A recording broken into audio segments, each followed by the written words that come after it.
Hello, my name is Logan and I'm your host, the Mighty Pirate. In today's episode, I'm going over the Orion. My sources for today's video are technical readouts 3025, 3039, 3050, 3050 upgrade, and technical readout 3150, along with Sarna.net.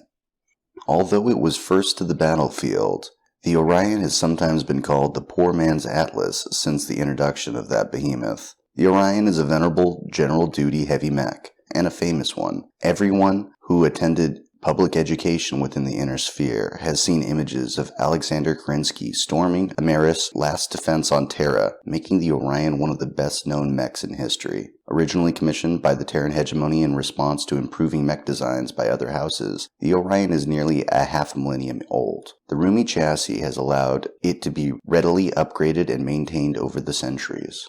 The original design was created in response to the theft of battlemech blueprints by commandos of the Lyrian Commonwealth. To ensure the continued dominance of the hegemony's mechs, engineers built the ultimate battlemech. Originally commissioned in 2570, the Orion saw action in the bloody reunification wars along the periphery, making it an infamous and feared mech there to this day. The original Orion 1C did not have long-range missiles and sported a Class 5 autocannon instead of the Class 10 autocannon normally seen today.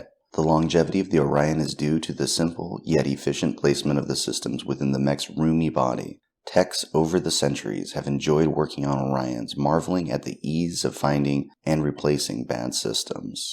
The Free Worlds League is the only successor state to have the production capacity to make Orions, though the other successor states have the ability to manufacture parts and equipment.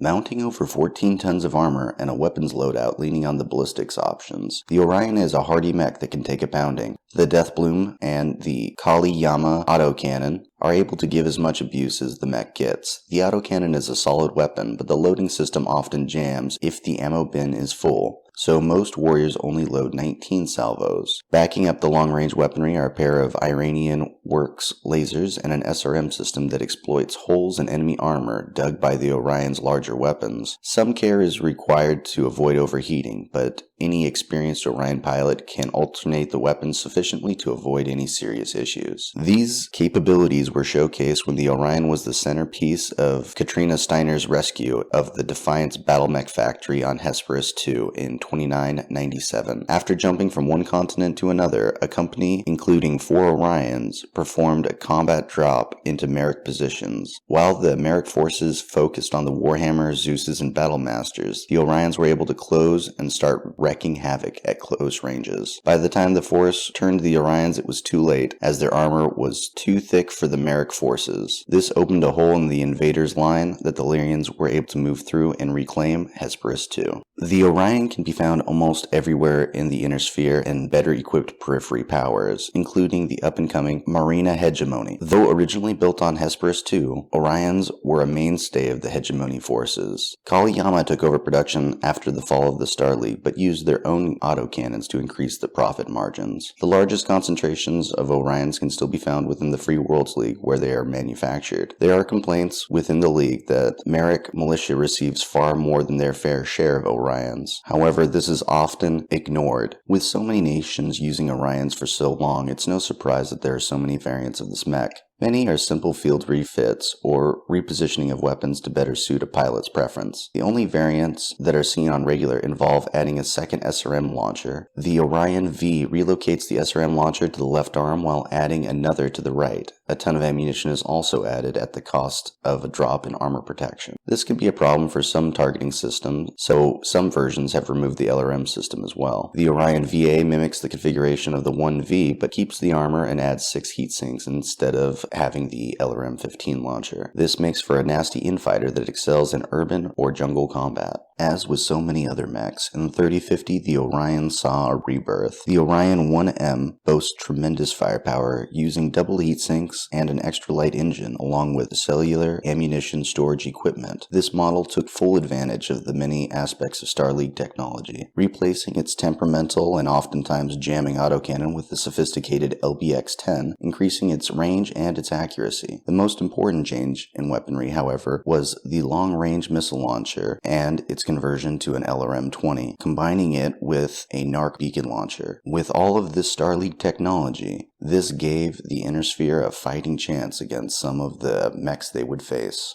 The Orion would continue to see production well into the 3100s. However, due to political pressure from the Republic of the Sphere, the Federated Suns canceled all production orders, causing the company that was manufacturing the Orions to sell the mech at below market prices, forcing them into financial hardship that they would never recover from. That will conclude my video on the Orion. Thanks so much for watching. I hope to see you on the battlefield.